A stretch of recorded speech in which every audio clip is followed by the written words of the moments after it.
Wala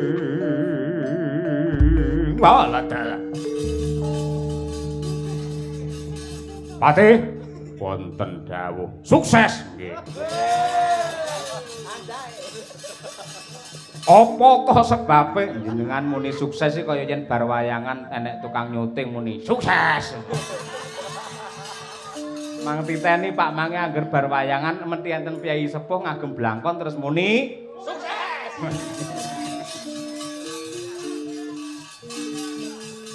Kula ingkang abdi kepatihan. Name kula Srengga Yaksa Jumadong dawuh. Apa to sebabe kowe adoh ndak awe cedhak saya ndak raketake. Isih gawang-gawang mungguing pandulu sedanipun kakangku Prabu Susarma sing dipateni dening prajurit Wirata nalika Trigarta lan Ngastina ngrampit negara Wirata biyen. Aku bakal njaluk adil. Jarene Wirata ki negara sing sugih pangapura, jarene negara Wirata ki negara sing kebak kawicaksanan. Kenapa kok dadak dihukum pati mongko isih ana hukum selawase urip? Bab iki sing bakal tak takokake marang panjenengane. Nanging nuwun sewu nggih anak Prabu Susarka. Paribasan mentang-mentang kaya gendewa malang-malang kaya perbatang. Kaprawiranipun tiyang Trigarta menika mboten wonten sakpropintenipun menawi dipun timbang kalian negari Wirata. Wirata wis ampas brabas tanpa daya kentekan senopati. Patih Kencaka rupa Kenca Raja Mala mudhar kabeh. Mula gampang anggene bakal gempur negara Wirata. Yen pancen kados mekaten kula namung sadremi dados abdi boten langkung sendika ngestakaken dawuh. Jumadong dawuh. Krek lampit brungkat kimpul waton lanang nyekel daman. Budal ana negara Wirata, syukur lamun to kena tak pitung, kena tak itung, kena tak rembug. Ewadene meguguk mutawaton gajalar Singabarong. Negara Wirata dibiyuki batang sayuta. Mula kang mangkono budal dina iki.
Oh.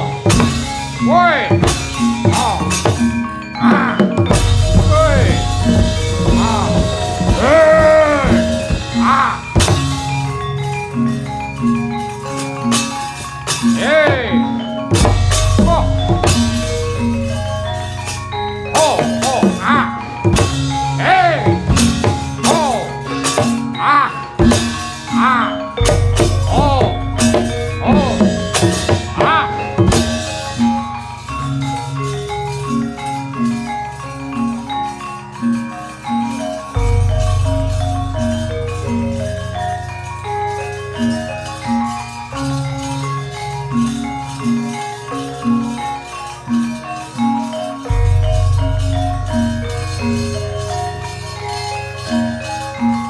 Yo, sao metu yo, metu yo.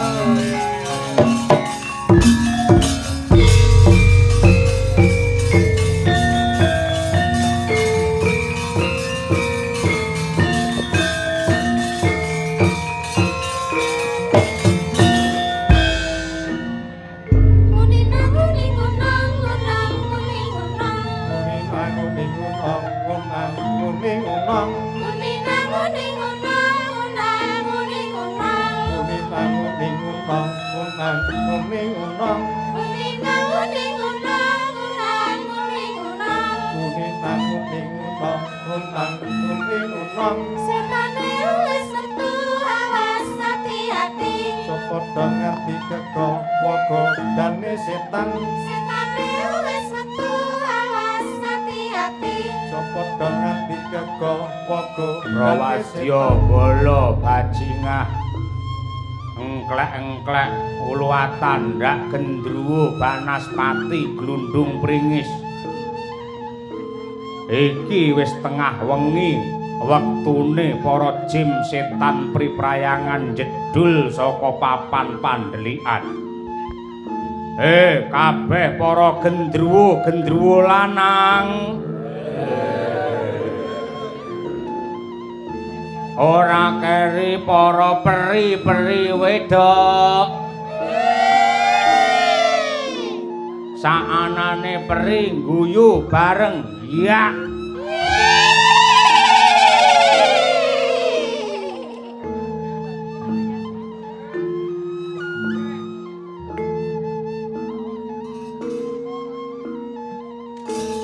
Hey, hey, hey, hey.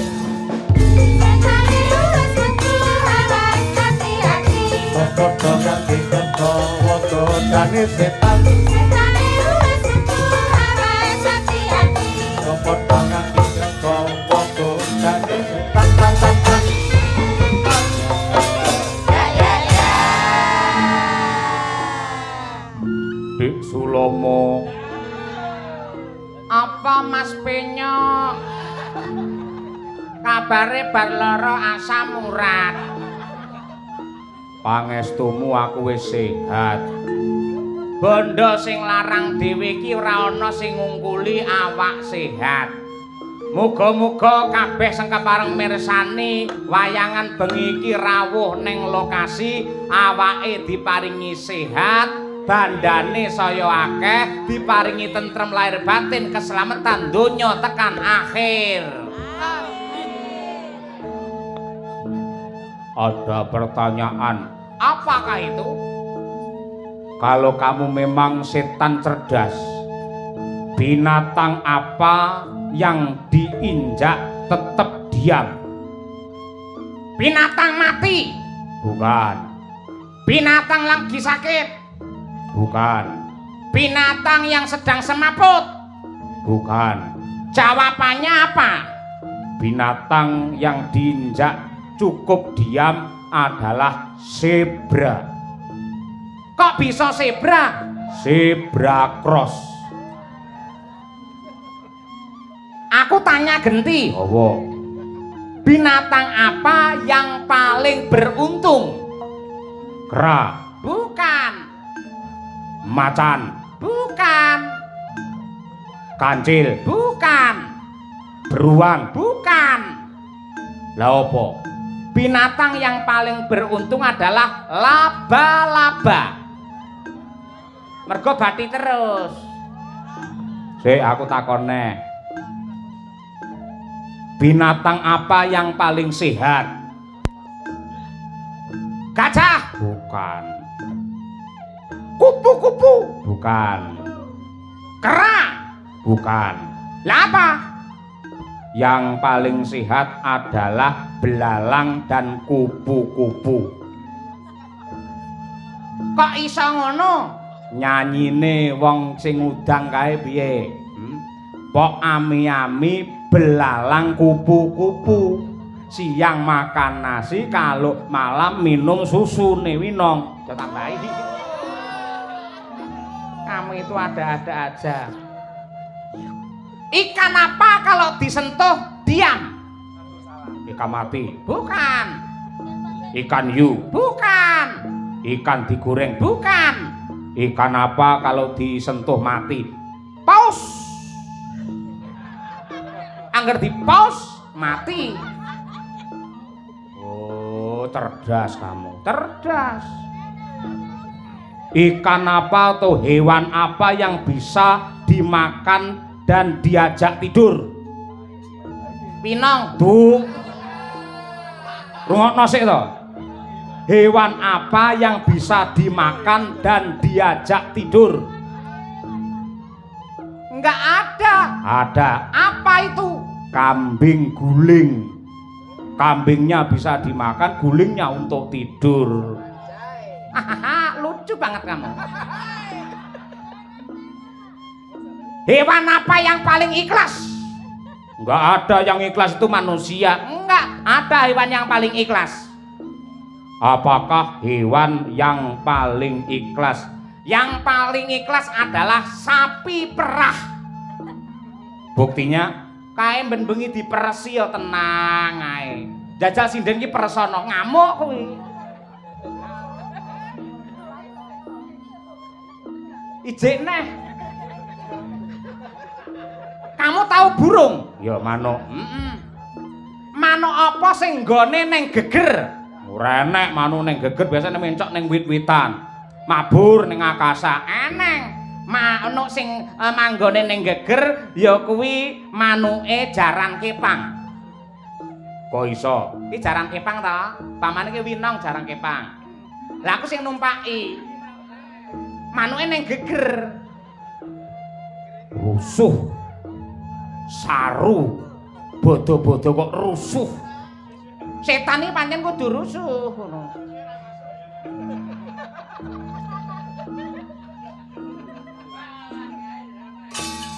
Hey, hey, hey. Setan itu wis metu, awas hati-hati. Sapa kang ngerti teko wogone setan. Setan itu wis metu, awas hati-hati. Sapa kang ngerti teko wogone setan. Pan pan pan pan. Ya ya ya.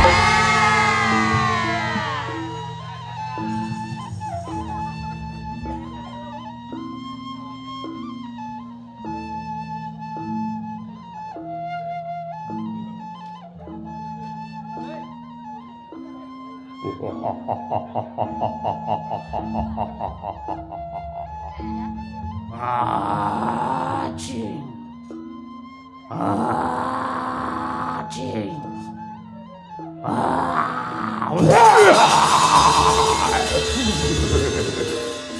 Para penonton kabeh, yen kabeh nonton nganti tancep kayon, tak dongake tambah akeh rejekine, dawa umure. Amin. Ewadene bar limbukan kok mulih, tak dongake tambah anake. Amin. Ngene iki ya pamundhute putra-putrane Burini lho ngene. Men generasi apa saiki? Gen Z, Alpha, apa Maret?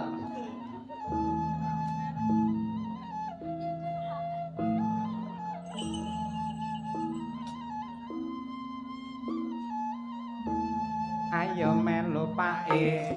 Ayo melu pae. Ayo melu pae. Ayo melu pae.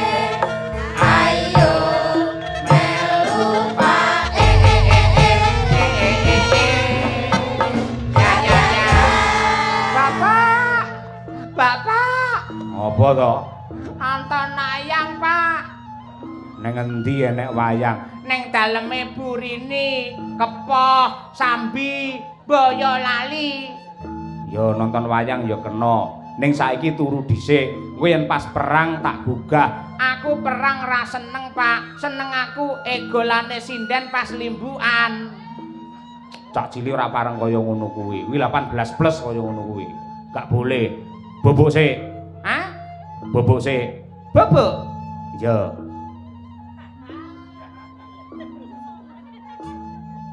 Ora takon bobok engko ngerti ongkek-engkek ngerti dolanan njaluk ngerti.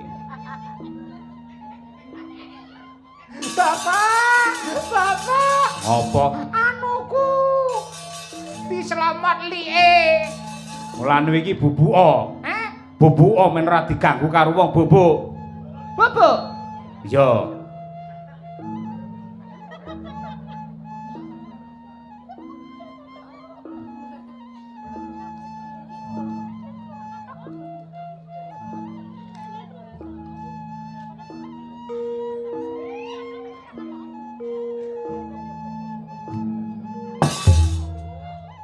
Walik Juli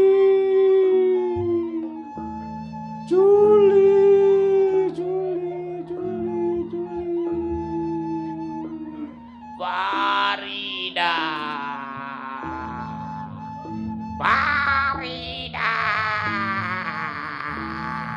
Markaban Mardian.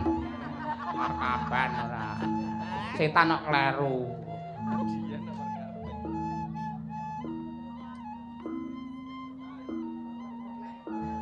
Aku mbiyen ki nalika isih urip ki dadi pejabat.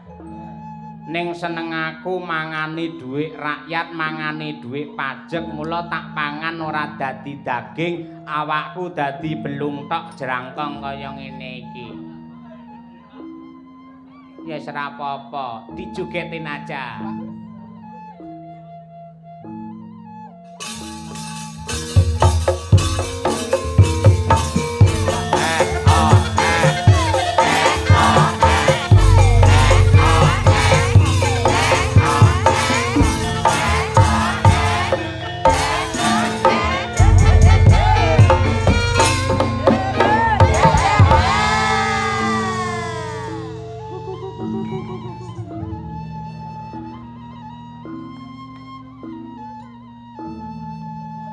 Bir.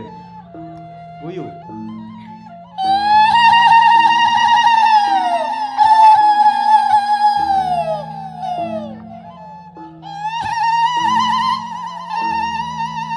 Sing kiwa winong kiwa.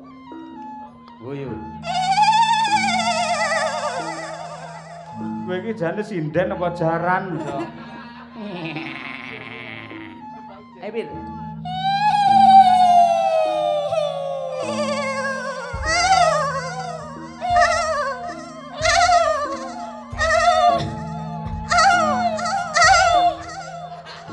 Kowe lek dingenokne meneng enong.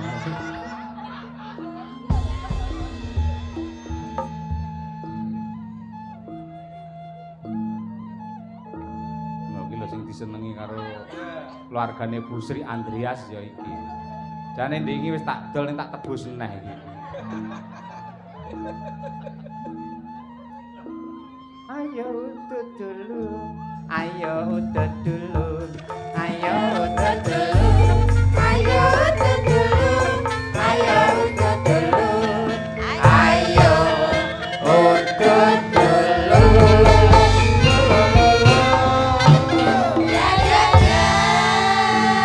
Jangan pernah menyalahkan rokok dan pabriknya. Karena yang menyumbang dana terbanyak untuk kelancaran pemerintahan di Indonesia dari cukai rokok. Walaupun ada dokter yang mengatakan 25